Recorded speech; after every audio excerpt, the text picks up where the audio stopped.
Hi everyone, my name is Adeptus Castro and this is my TOK presentation.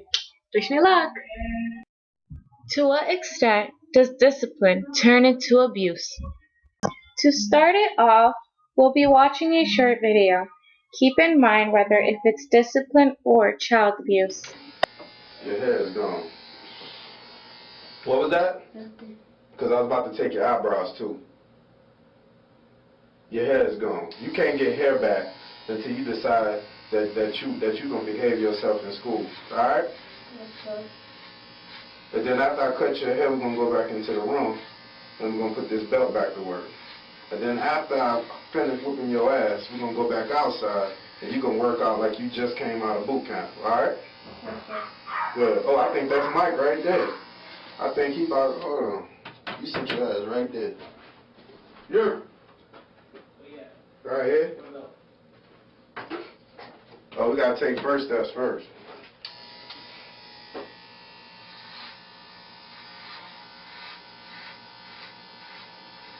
In fact, you don't deserve eyebrows either. Shouldn't even cut it even. I should mess it up. You want to be a class clown? Make sure you go back to school looking like a clown, all right? So that everybody can laugh at you. Since you was just laughing, I'm gonna make sure everybody else laugh.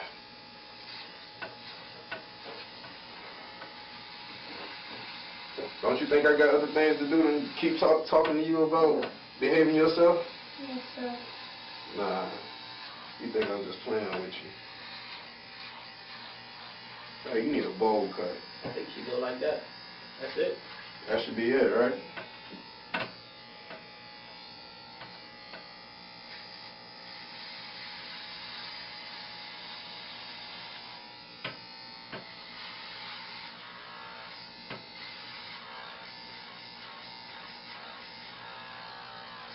Mm-hmm. I think that's good enough. Let's see how many friends you make with a haircut like this. You see, you ain't gonna be fly no more. No more. Alright, let's go in the room. It's time. Brush all that hair out first. You get me, I get you. That's what's happening. We about to take turns. Let's go. Drop your pants. Hurry up. How many times you gotta tell you? Huh? Nah, shut up. Nah. How many times you gotta tell you? This what you crying for. This ain't doing nothing to you. This ain't doing nothing to you. Cause you took your ass right back to school and you started acting ass again. This ain't doing, shut your ass up. Shut up. Shut up. You better keep shut up. No, ain't no okay. Cause all you gonna do is go back to school tomorrow. Like this father, others believe that to discipline a child you must use violence to get your point across, and to them it does not matter to what extent the violence is as long as the child will learn from it. Some people may believe that this was just a harsh way of disciplining a child. They say this because the child was already disciplined and yet did it again, so they increased the punishment of discipline. Some people left comments saying the child deserved the punishment. While in the contrary, others did not hesitate to call child services when the video was put on YouTube. The child was brutally beat and left with scars and bruises. Not only was a 7-year-old child beat, but then was given a harsh exercise training. A child does not need to be left with scars and bruises from a form of discipline. Discipline can be confused as child abuse, as it happened to this Chinese mother who beat her son for not doing his homework.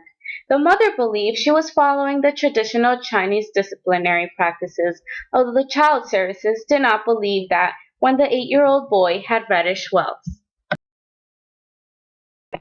Different cultures have different ways of disciplining their child. Some involve hitting your child more aggressively than others. It all depends on how you were raised that you form the line between discipline and abuse. There's other ways of defining the extent in which discipline turns into abuse, and it has to do with something that I love. Animals! Clement Hall was recorded hitting his dogs, as his neighbor said it was animal abuse. He was accused of abusing his dogs regularly. Clement Hall was arrested for animal cruelty and charged 28,000. He said he was just disciplining his dog. He would never beat anything.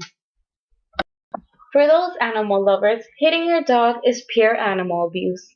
They believe you should discipline other ways. In this case, his neighbor believed that just hitting your dog is abuse. On the contrary, others believe that a dog or any other animal is much less valuable than they are, so they will treat them like nothing. They can believe that hitting your dog is normal and hurting them isn't a big deal as well. Some believe to discipline your pet you must let them know who's in charge. Hitting them is one way. And now for some TOK connections. Ethics are involved in the judgment of the question, to what extent does discipline turn into abuse? It all depends on a person's moral judgment and what they deem to be right and wrong. For example, one person may find a certain action towards a pet, such as hitting, to be a form of discipline, while another person may see it as abuse. Sense perception also has an effect on a person's view on what is discipline and what is abuse. Because a person has certain beliefs on things, their vision can deceive them to see what they want. For example, the neighbor who accused the man of animal cruelty can have beliefs that animal cruelty is wrong. Thereupon, when she saw the man hitting his dog, she automatically thought it was animal cruelty instead of thinking otherwise. Religion also has an effect on your views of distinguishing the line between discipline and abuse, because your religion comes with certain beliefs that can cause your actions to be different. For example, the Chinese mother believed she was only following the traditional Chinese disciplinary practices and not abuse when she was hitting her child. You have certain beliefs with religion that can affect your actions. Human science is also involved in this question when parents or owners dislike something that their child or pet has done and they get mad. Thereupon, they sometimes lose control when it comes to disciplining them. It ends up being abuse without them intending on it. It's in human nature for people to lose their temper when something does not go the way they planned. Hi everyone! So now it's time for my opinion on the question, to what extent does discipline turn into abuse? Starting off, I'm going to start with children. And I believe, yes, you could hit your child in a form of discipline.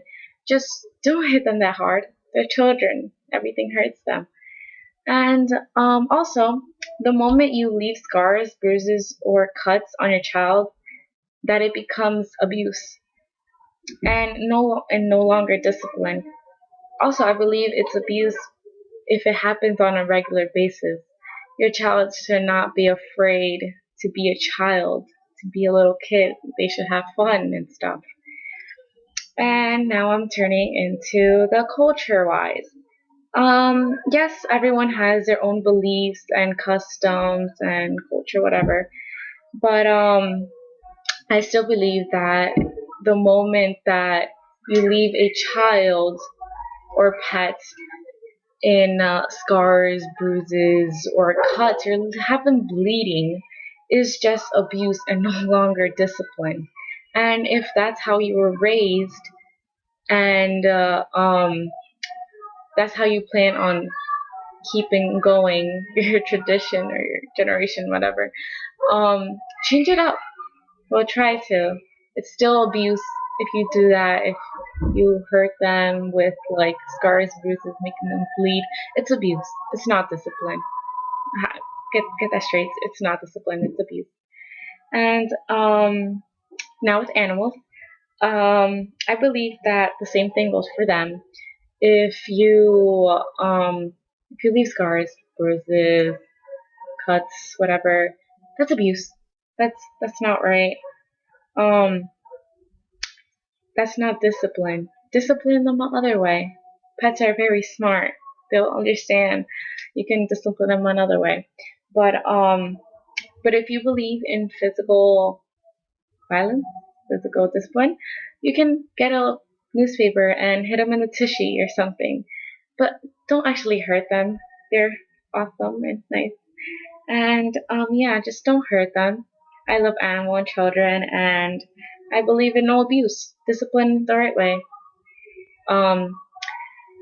If you're hitting them, that's just a weak way of disciplining your child. So yeah, and thanks guys for watching my video.